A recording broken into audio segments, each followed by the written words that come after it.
Betela nzambe maboko maboko maboko. Ah, Yesu na biso alingaka nde babinela eboye. Sikoyo tolingi totombola kombo na ye. Alingi biso mingi. Bien-aimé, Yesu na biso alingi biso mingi. Voilà pourquoi il a tant aimé le monde qu'il a envoyé son Fils unique, afin que quiconque croit en lui ne périsse point, mais qu'il ait la vie éternelle. Notre Dieu est merveilleux. Bien-aimé, kozela nzembo te bana kotombola kombo na nzambe. Nelingo tala bolingo na Yesu Masia. Watalisa kine ekulusu. Reçois le ton, Sion, tu es le roi. Est-ce que tu peux chanter avec moi? Notre victoire. Oh oui, chante-le. Seigneur, tu Seigneur. Encore une fois. Reçois le Sion.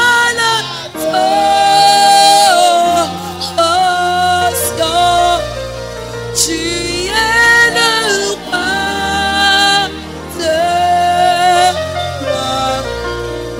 Notre victoire.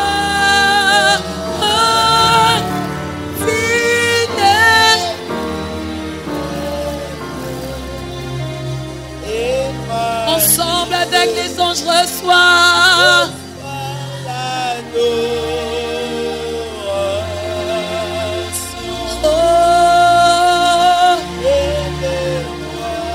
oui, il est le roi. Notre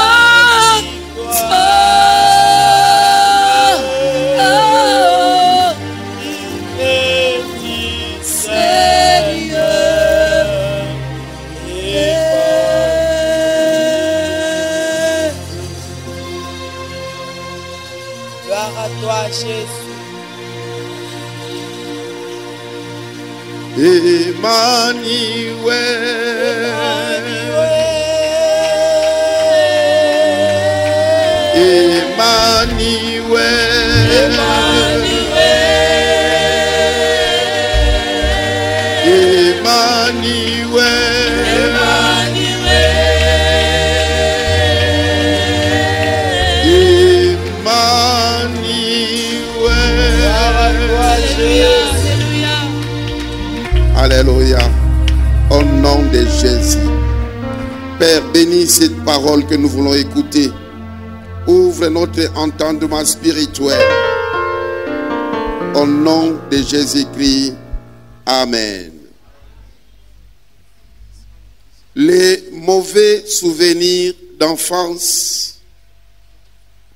C'est le thème que nous voulons développer ce matin, qui est l'un des sous-thèmes de ces grands thèmes que nous sommes en train de parler sur la guérison des blessures intérieures.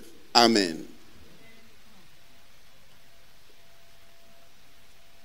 J'aimerais commencer ce message en vous donnant deux petits exemples que je connais et ma propre petite expérience. Le premier, c'est dans une famille où les enfants étaient nés, arrivaient juste au 6e enfant. Et les enfants se croyaient être les seuls enfants, les seuls 6 enfants.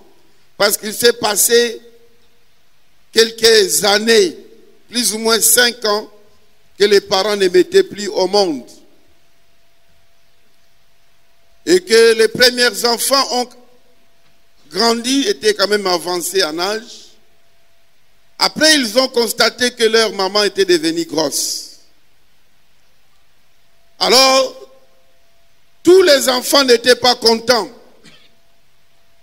Ils ont commencé à parler à leur maman, qui commençait à pleurer des fois, qui faisait des échanges de paroles avec les enfants, et le papa a pris part de sa femme, et c'était devenu deux camps la maison, et c'est chaque fois où les enfants disaient que Soni, maman Koli, mais on va continuer qu'au Bota, tout ça. Les parents qui essayent un peu de dire les enfants viennent de Dieu, mais ces incompréhensions ont fait plusieurs mois jusqu'à la naissance de l'enfant. L'enfant est né un beau garçon. Mais il y avait un constat depuis la naissance de cet enfant. L'enfant pouvait bien pleurer lorsqu'il était entre les mains de sa maman ou d'autres personnes. Mais quand l'enfant restait entre les mains de ses propres frères et sœurs, l'enfant ne pleurait pas. Et il se disait que moi, na malam, moi, les lagaté. Ceux qui t'osana, y aller là, ceux qui ont maman. L'enfant est devenu adolescent. Mais c'était un enfant qui était devenu timide. Les frères ne comprenaient pas sa timidité. Et très souvent, il s'isolait de ses autres frères et sœurs. Devenu adulte, marié même, jusqu'à aujourd'hui, même s'il est déjà papa, il n'a pas beaucoup trop d'affection envers ses frères. Très souvent, il se retire et quand il vous pose les problèmes, c'est qu'il a partout cherché ailleurs, n'a pas trouvé de solution. Et bien, comme son dernier rempart, il peut se réfugier à la famille. Disons bien Amen. Et à la longue, les frères et sœurs ont compris que c'était des attitudes qu'ils affichaient pendant sa grossesse, qui a versé l'enfant depuis le ventre de sa mère, qui est né avec cette blessure, grandi avec cette blessure. Alléluia. Des mauvais souvenirs d'enfance. Une autre maman qui faisait ses affaires, mais voilà, elle s'est retrouvée grosse. Elle a quand même mis au monde. Et la maman voulait reprendre ses activités après que l'enfant ait été pendant plus ou moins 6 mois. Et voilà, quand on donnait des laits à cet enfant, l'enfant ne voulait pas prendre le lait, l'enfant voulait toujours le sein maternel. Et un jour, quand la maman voulait donner le lait, l'enfant refusait, la maman l'a grondé.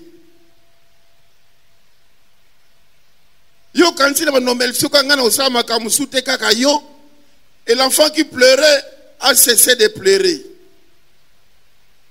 À partir de ce jour-là, l'enfant a refusé de téter. Alléluia. L'enfant a refusé de téter. Quand on lui donnait le lait, l'enfant commençait à prendre avec appétit. Lui qui ne voulait pas prendre le lait. Et quand la maman tentait de lui donner quand même le sein, il refusait.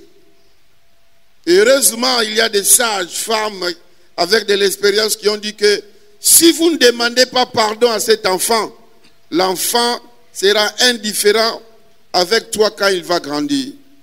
Et la maman a parlé à l'enfant, quoique l'enfant avait moins d'1 année. La maman lui demandait pardon. Pardon de ce que j'ai dit. Et aujourd'hui, c'est un enfant collé vis-à-vis de sa mère. Donc, quoi qu'étant nourrissant, il a dit quand même pardonner à sa mère. Disons bien Amen. Tout ça, c'est pour vous dire, bien-aimés dans le Seigneur, que l'âge d'enfance, c'est un âge où certaines personnes croient que l'enfant ne sent rien, l'enfant ne réalise rien. Mais je vais vous dire que depuis le ventre de sa maman, l'enfant a déjà commencé à exister.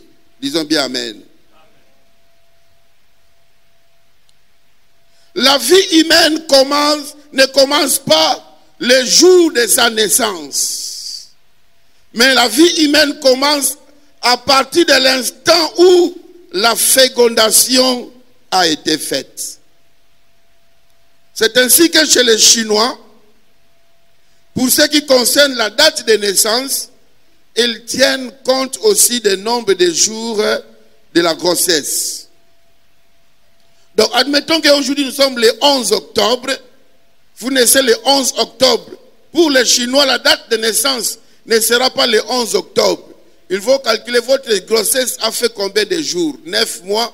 Il recule 9 mois en arrière. C'est ce qui sera votre date de naissance. Donc, pour les Chinois, je peux dire, ils ne donnent pas la date de naissance, mais ils donnent la date d'existence, je peux dire. Alléluia.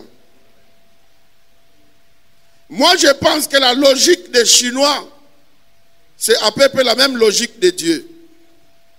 Pour Dieu, la vie commence à l'instant de la fécondation. C'est pour cela que celui qui avorte une grossesse même de quelques secondes a tué un être humain. David pouvait dire dans Psaume 139, Psaume 139, versets 15 et 16. Mon corps n'était point caché devant toi lorsque j'ai été fait dans un lieu secret, tissé dans les profondeurs de la terre. Quand je n'étais qu'une masse informe, tes yeux me voyaient. Alléluia. Et si son livre était tout inscrit. Quand j'étais encore une masse informe dans le ventre de ma mère, Dieu me connaissait et déjà il avait déjà tracé. Pour Dieu, il voyait déjà un roi dans le ventre de la mère. Voilà pourquoi quand Rebecca, tout en étant grosse, voulait savoir qu'est-ce qui ne va pas parce qu'il sentait qu'il y avait ça ne va pas. Et à ce temps-là, il n'y avait pas de radio comme aujourd'hui. Alors, elle a consulté Dieu. Et Dieu lui a dit que des nations se trouvent dans ses ventres. Il avait des jumeaux. Dieu ne dit même pas que des enfants, mais lui dit que des nations se trouvent dans ton ventre et le cadet va s'y planter le nez. Disons bien amen. Et c'est ce qui était arrivé. L'enfant qui commence là, Dieu voit déjà, comme David le dit, que tout était déjà inscrit dans le livre. Dieu voyait déjà par Jacob et Ésaü des nations.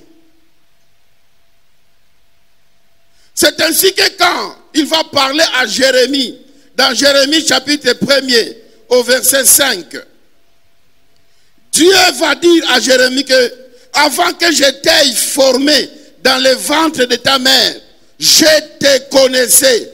Et avant que tu sois sorti de son sein, je t'avais consacré, je t'avais établi prophète des nations. Alléluia. Dieu connaissait Jérémie avant même qu'il l'ait formé. Avant même qu'il ait cohabitation entre son père et sa mère. Il connaissait déjà. Quand est-ce qu'il a établi prophète? C'est quand il était encore dans le ventre de sa mère, avant même que sa maman ne la couche. Dieu l'avait déjà consacré. Et quand Jérémie naissait, Dieu savait qu'un prophète vient de naître. Disons bien amen. C'est la même chose quand Jésus est né. Quand les mages ont vu l'étoile, ils ne sont pas venus chercher un petit enfant, mais ils sont venus chercher le roi des Juifs qui venait de naître.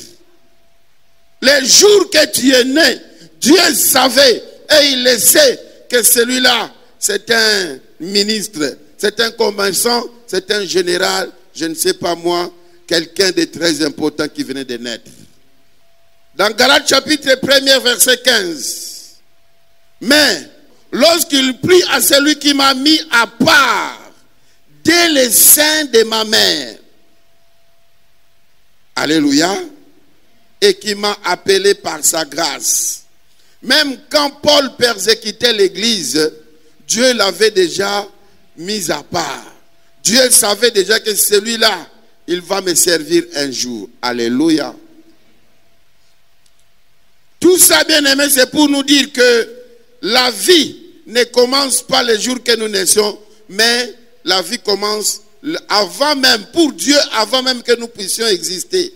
Et pour nous, depuis les jours que la sémence de notre maman a été fécondée, le processus de ton existence a déjà commencé. Ce n'est qu'après, les yeux sont sortis, les cheveux sont sortis, la peau, les ongles et tout. Tout ça, c'est le fruit du développement de tous les 9 mois. Et quand même, quand vous naissez, ce n'est pas encore fini, ça continue à se multiplier.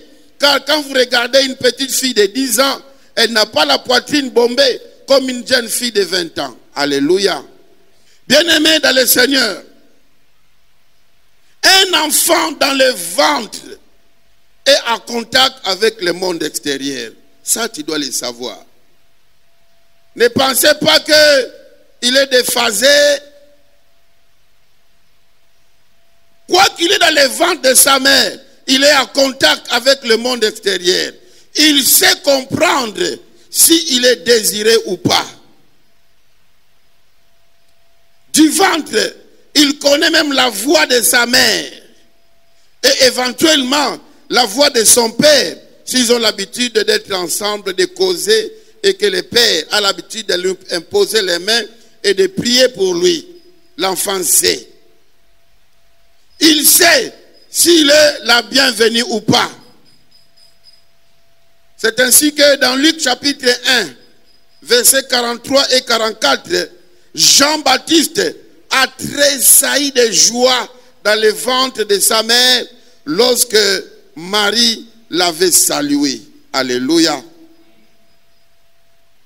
Luc 1, 43, 44.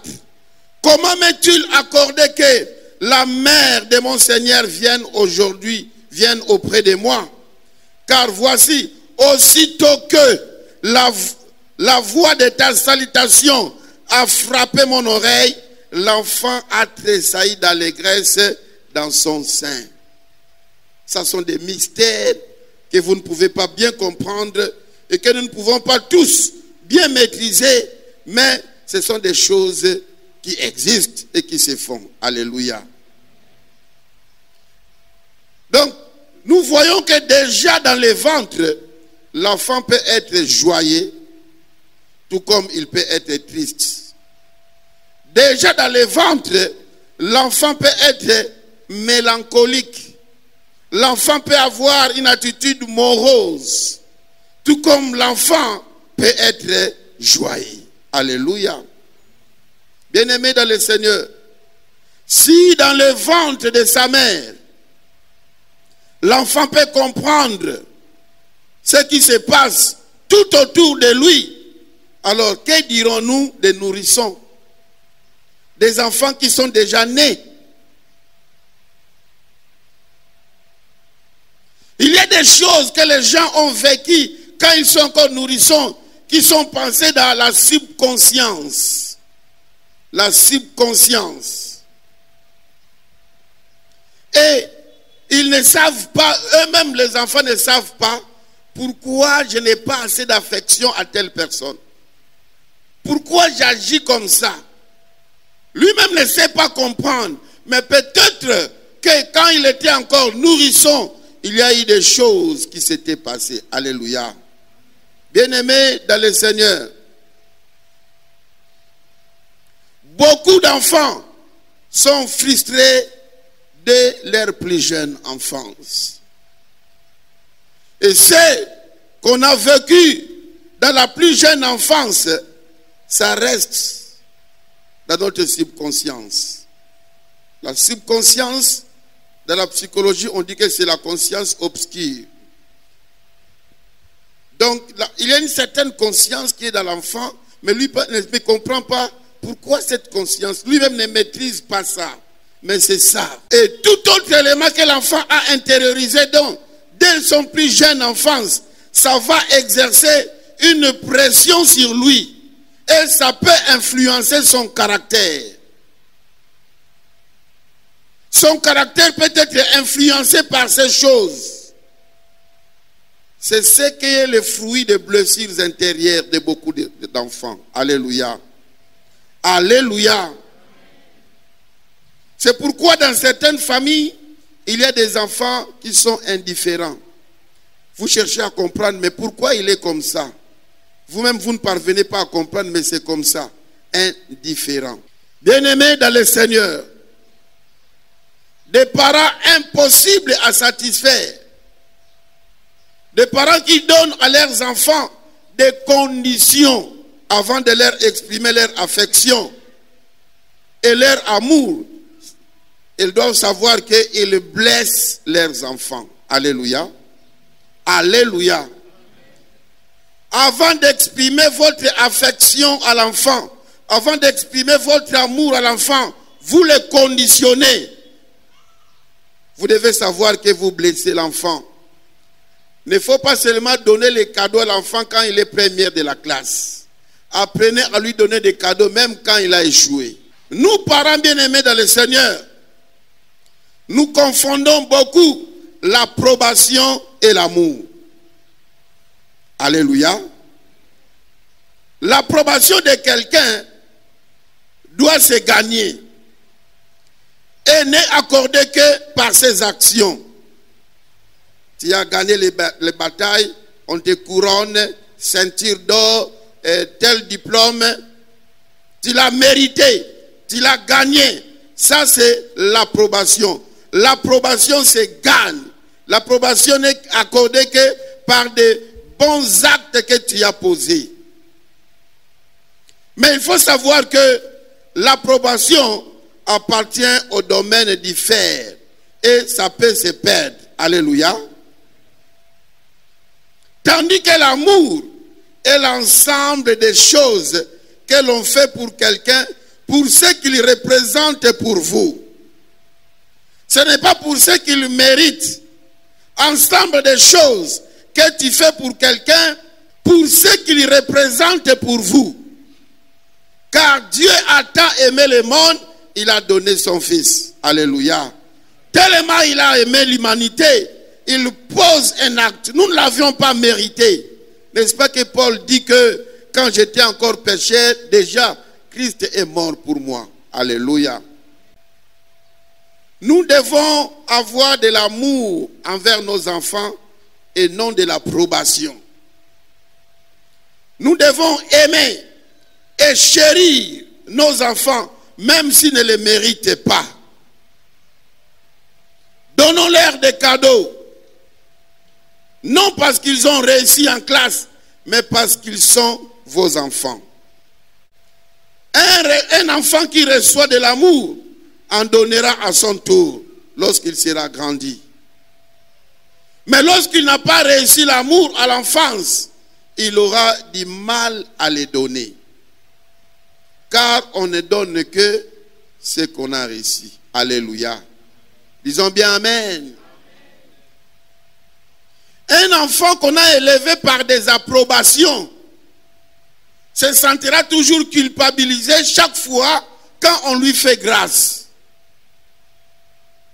Tu lui dis que tu viens manger chaque fois que tu as faim. Lui-même se dit, mais qu'est-ce que j'ai fait pour venir manger? Il ne viendra pas. Parce qu'on l'a habitué à mériter.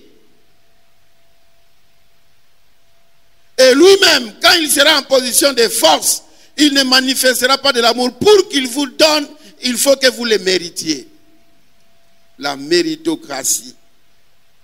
Qui parmi nous ici a mérité le salut? Personne. C'est une grâce. C'est une faveur que Dieu nous a accordée. Et c'est ce que nous devons aussi manifester envers nos enfants. Alléluia. Bien-aimés dans le Seigneur, la plupart de nos réflexes relationnels fondamentaux proviennent des modèles relationnels de nos familles. Je le dis bien, la plupart des réflexes relationnels fondamentaux proviennent des modèles relationnels de nos familles. La façon que nous comportons devant les autres, ça dépend de la façon que on se comporte au niveau de nos familles. Alléluia. Psychologiquement parlant, de 0 à 8 ans, l'enfant est à l'âge d'enregistrer des choses. De 0 à 8 ans. C'est ainsi que si vous amenez un enfant de 0 à 8 ans, par exemple dans un pays où on parle l'anglais, bien aimé, dans quelques mois seulement, vous verrez que il commence à oublier le lingala, il commence à oublier le français. Et les mots anglais commencent à venir. 2 ans après, il va presque tout oublier et il va commencer à parler l'autre langue. Mais si vous amenez un enfant de 10 ans, ça va lui prendre un peu de temps. Mais amener une maman de 40 ans en France pour qu'elle maîtrise le français, c'est tout un problème. Comme tout ce est Cuba déjà. L'âge d'enregistrer est déjà passé. Disons bien amen. C'est pour cela, c'est au niveau de l'école primaire où il y a des récitations. Vous prenez les récitations, vous allez donner en licence, même en doctorat. Il y aura des zéros. De 0 à 8 ans, l'enfant enregistre tout ce qu'il voit, tout ce qu'il entend. Si vous l'avez habitué à prier avant de manger, après 8 ans, lui-même va commencer à prier. Si vous ne priez pas, il va les revendiquer. Si vous l'apprenez aussi à mentir, il apprendra à mentir. S'il voit sa maman venir avec d'autres hommes à la maison, il va comprendre que c'est ça la vie. Et vous verrez quand il va commencer à jouer, un papa est là, l'autre papa s'en va, l'autre papa vient. Il va croire que c'est ça la vie. De 0 à 8 ans, attention de faire des bêtises. S'il vit dans une maison de fumeurs, il va comprendre que, même si vous lui dites que fumer c'est pour les adultes, il comprendra que non, quand je vais grandir, moi aussi je vais commencer à fumer. Et après 8 ans, quelques temps après l'enfant entre à l'adolescence, ça c'est l'âge d'essayer. Il va commencer d'essayer tout ce qu'il voyait les grands faire. Tout ce qu'il voyait, si c'est une fille, tout ce que c'est Yaya, sa maman faisait, c'est ça qu'il va commencer à imiter. S'il les voyait préparer, lui aussi va commencer à faire des maillotos. Un peu de ceci, un peu de cela. Si c'était un garçon, il coupait des pelouses, lui aussi va commencer à les faire. C'est l'âge d'identification. Amen. Est-ce qu'on peut acclamer le Seigneur? Bien-aimé, tout ce qu'un enfant voit, tout ce qu'un enfant entend, tu dois savoir qu'il les reproduira un jour quand il sera grand. Alléluia. C'est ainsi que, bien-aimé dans le Seigneur, l'enfant qui a grandi dans un environnement harmonieux manifestera des sentiments positifs. Mais si son environnement était désharmonieux, il manifestera des sentiments négatifs. Alléluia. Disons bien amen. Est-ce qu'on peut acclamer le Seigneur?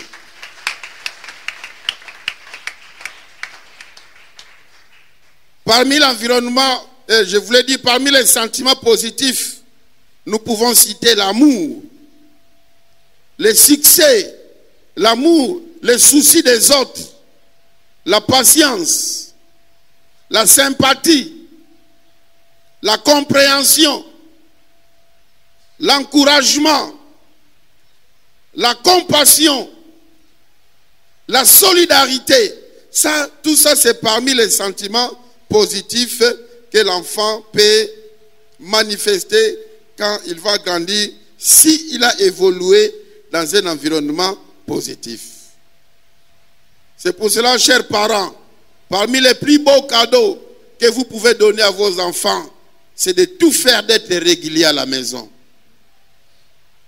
Il n'y a pas de choses que les enfants apprécient mieux que la présence du papa et la présence de la maman à la maison. Ça vaut que, même si vous les laissez des gâteaux, de tout ce que vous pouvez les envoyer à votre absence, ça ne représente rien par rapport à votre présence.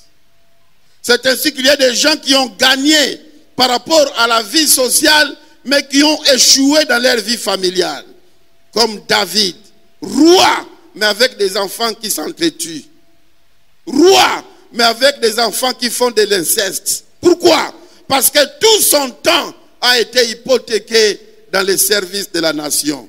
Bien-aimé, tu dois savoir que yote oza Yesu wa mokili oyo. Yesu comme takufe la mokili. Toi, tu dois savoir jouer tes rôles à la maison. Disons bien amen. Dans le monde des jeunes enfants, la plus grande blessure de toutes les blessures intérieures sont, je le cite, 1. l'injustice. Et on en a parlé ici. Des parents brutaux. Des parents qui sont brutaux, qui s'y bagarrent, qui tonnent, qui tapent à tout moment. Des parents qui se chamaillent. Alléluia. Chers parents, si vous avez l'habitude de vous chamailler, vous blessez les enfants. Un papa infidèle, une maman impolie, tout cela blesse les enfants. Le divorce des parents, ça blesse les enfants. L'égoïsme des parents, ça blesse les enfants. Bien-aimés, ça sont parmi des choses que les parents doivent veiller sur cela. Nous voyons, à cause de l'injustice de Jacob, les frères de Joseph ont eu de la haine envers lui. C'est ce que nous lisons dans Genèse 37, versets 3 et 4. Israël aimait Joseph plus que tous ses autres fils. Vous voyez? Plus que tous ses autres fils. Toi qui fais la discrimination des enfants, vous suscitez la jalousie et la haine des autres. Parce qu'il l'avait eu dans sa vieillesse et il lui fit une tunique de plusieurs couleurs. Ses frères virent que leur père l'aimait plus que tous et ils le prirent en haine. Ils ne pouvaient lui parler avec amitié. À qui la faute? C'était la faute à Jacob. Amen. Bien-aimés dans le Seigneur, il est très pénible d'être élevé dans un foyer où on n'excuse pas les gens. Dans un foyer où il n'y a pas de pardon, où il n'y a pas d'excuse. L'enfant ressent cela comme de l'injustice et en souffre. Alléluia. Et il est parfois incapable d'exprimer cette blessure affective. Quand vous ne pardonnez pas, des fois, quand vous fouettez l'enfant, il dit pardon. Arrêtez, vous ne continuez plus. L'enfant va réaliser que dans la vie, si tu demandes pardon, tu peux être pardonné. Alléluia. Et il y a aussi des mots qui blessent. Il y a aussi des paroles blessantes, choquantes, qui choquent beaucoup d'enfants. Certains injures que nous infligeons à nos enfants les choquent.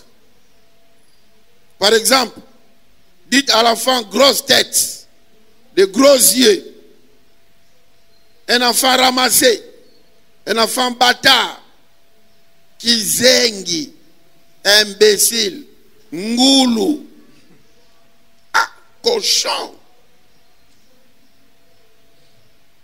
Bien-aimé dans le Seigneur, l'apôtre Dallo, dans son livre L'impact des rencontres dans la destinée, dans ce livre, il raconte comment Dieu s'est servi de son épouse, Maman Viviane, de le guérir d'un problème qu'il traînait avec lui depuis sa tendre enfance.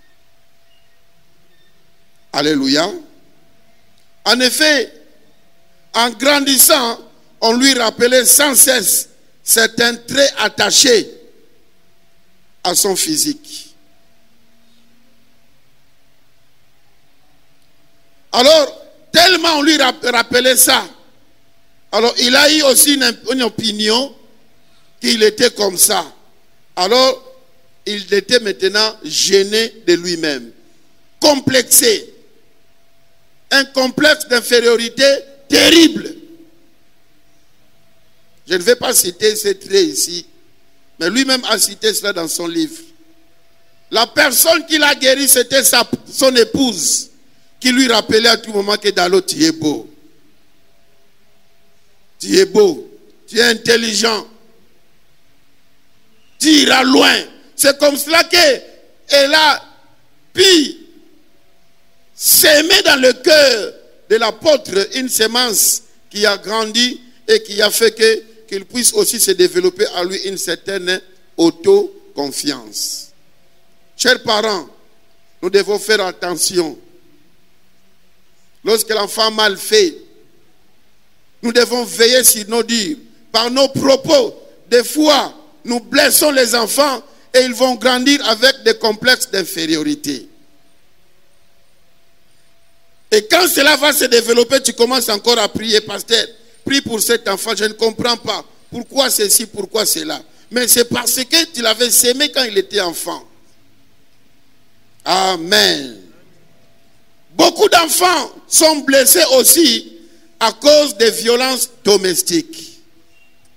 Violences domestiques. 30 à 40% des filles, selon les statistiques, 30 à 40% des filles et 12 à 20% des garçons sont des victimes des abus sexuels sous une forme ou sous une autre. Alléluia. Disons bien Amen. J'ai reçu une fois une fille au bureau. Je me dis que pasteur, je ne sais pas ce que je peux faire parce que je couche avec mon père. Et l'enfant que j'ai cité un autre garçon, mais en soi c'est l'enfant du papa. J'ai eu des chairs de poule et un papa chrétien aussi qui couche avec sa fille. Bizarre. J'ai eu des semaines, je ne dormais pas. Je ne faisais que prier pour cela. Combien sont des enfants bien-aimés qui sont victimes de violences domestiques, violentés par leurs parents, violentés par leurs frères. Alléluia. Et ils ont des blessures dans leur cœur. Et un enfant qui n'est pas consolé, vous devez savoir qu'il sera aussi sans pitié. Alléluia. À moins que Dieu puisse lui faire grâce. Dans Psaume 69, au verset 21, Psaume 69, 21, la Bible dit: l'opprobre me brise le cœur et je suis malade. J'attends de la pitié, mais en vain. Des consolateurs, je n'en trouve aucun. Il veut que les gens puissent avoir pitié de lui, mais personne. Des gens pour les consoler, mais personne. C'est pour cela dans la maison, il faut qu'il y ait toujours la combinaison de ces deux personnes. Quand maman a fouetté l'enfant, vous le laissez d'abord pleurer. Après avoir pleuré, appelez l'enfant vous papa. Bercez l'enfant. Dites que non, maman est gentille. C'est seulement ça. Cette consolation-là, ça fait du bien. Quand c'est papa qui a fouetté, maman, jouez le contrepoids. Mais quand l'enfant commence à prier, ndenga bandi kolela, ndenga sukeli, mutokobondele azate, azale quoi na camp militaire. Alors, il va commencer à vivre aussi dans sa vie comme s'ils étaient dans un camp militaire. Dans homme ba étudiant kuti basali sanaka. Ata olambite kolia. Mais dans camp militaire so apesi mutu wi madesu. Ba siffler au sollicité au tiki yango. Mwana moninga mawati. Disons bien Amen. Est-ce que tu peux acclamer le Seigneur?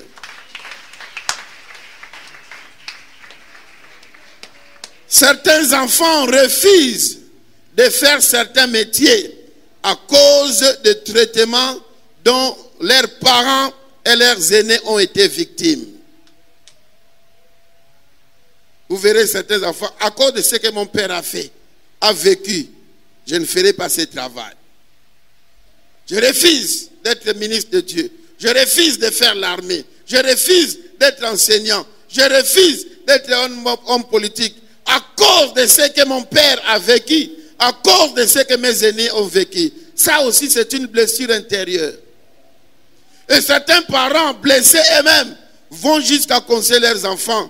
Je vous dirai qu'il ne faut jamais faire ces services que moi j'ai fait. Parce que je ne veux pas que vous puissiez connaître ce que moi je suis en train de connaître.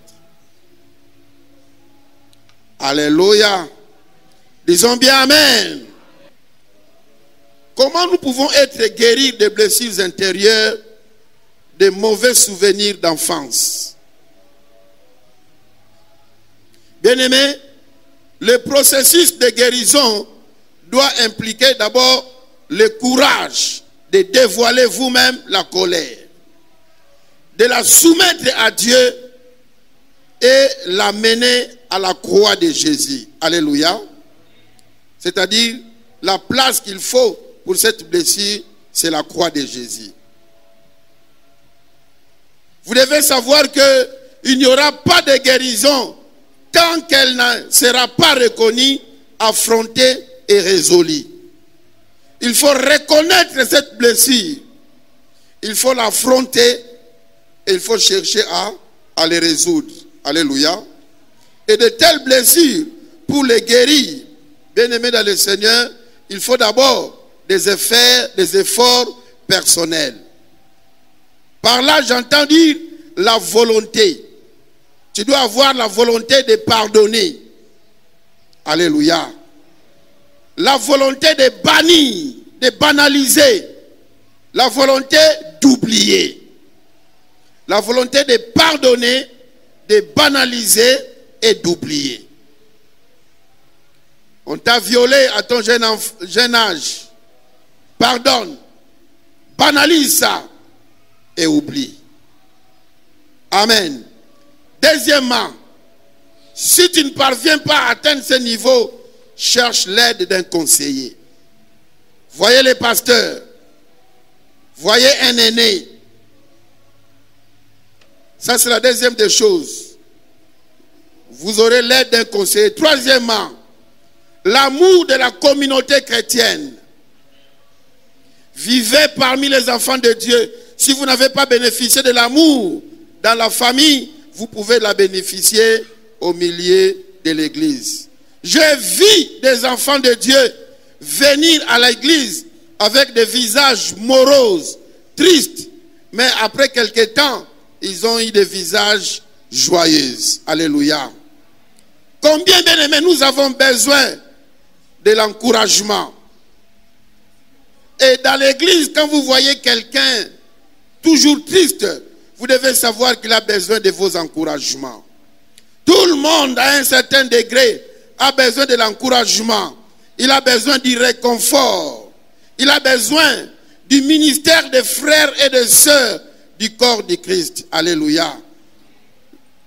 L'apôtre Jacques ne disait-il pas, dans Jacques chapitre 5, verset 16, confessez vos péchés les uns les autres, priez aussi les uns pour les autres. Alléluia. Quatrième des choses, l'amour de la famille. Si vous avez constaté que votre frère, votre soeur a une blessure, dit de mauvais souvenirs d'enfance, eh bien, vous pouvez quand même vous ressaisir. Orientez vos efforts vers lui. Manifestez-lui de l'amour.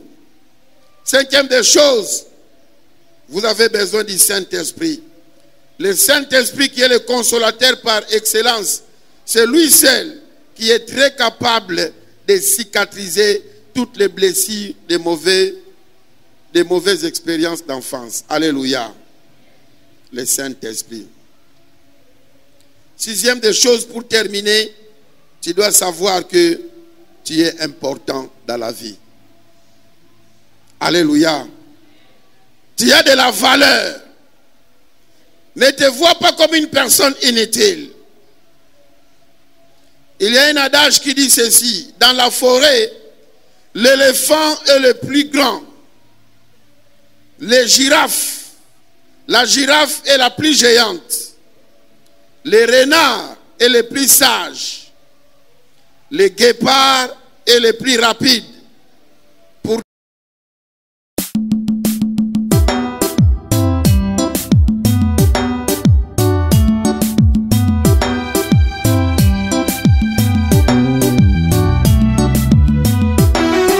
Retrouvez nos prédications tout le jeudi à 15h sur la chaîne de la Foi Télé et le vendredi à 5h pour la rediffusion.